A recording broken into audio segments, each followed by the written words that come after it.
یہ کائنات اللہ کی بنائی ہوئی ہے اور اس کائنات کے ذرے ذرے پر اللہ تعالیٰ کا قبضہ ہے۔ اللہ تعالیٰ فرماتے ہیں وَعِندَهُ مَفَاتِحُ الْغَيْبِ لَا يَعْلَمُهَا إِلَّا هُوَ وَيَعْلَمُ مَا فِي الْبَرِّ وَالْبَحْرِ، جو کچھ بھی سمندر میں ہے، خشکی میں ہے، وہ اللہ کے علم میں ہے، اللہ کو اس کو پتہ ہے، اس کا پتہ اللہ کو ہے۔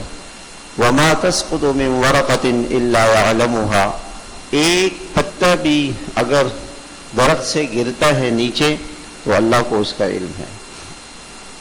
کائنات کے ہر ذرے پر، ہر تنکے پر اللہ تعالیٰ کا قبضہ ہے، اللہ کی قدرت ہے، اللہ کی طاقت ہے، اللہ کا ارادہ ہے، اور اللہ کا ایک نظام ہے۔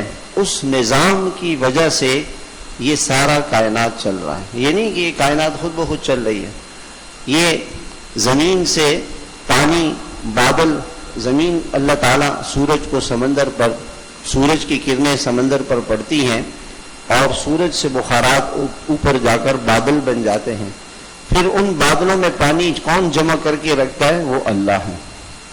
أَفَرَأَيْتُمُ الْمَاءَ الَّذِي تَشْرَبُونَ أَأَنْتُمْ أَنزَلْتُمُوهُ مِنَ الْمُزْنِ أَمْ نَحْنُ الْمُنزِلُونَ، جو پانی تم پیتے ہو اس پانی کو بادلوں سے کون برساتا ہے؟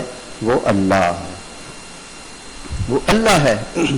ساری دنیا کی طاقتیں، ساری دنیا کی حکومتیں، ساری دنیا کے محکمہ موسمیات والے مل کر اللہ کی قدرت اور طاقت کا مقابلہ نہیں کر سکتے۔ تو اس کائنات میں جو کچھ ہو رہا ہے وہ اللہ تعالیٰ کی مرضی سے ہو رہا ہے۔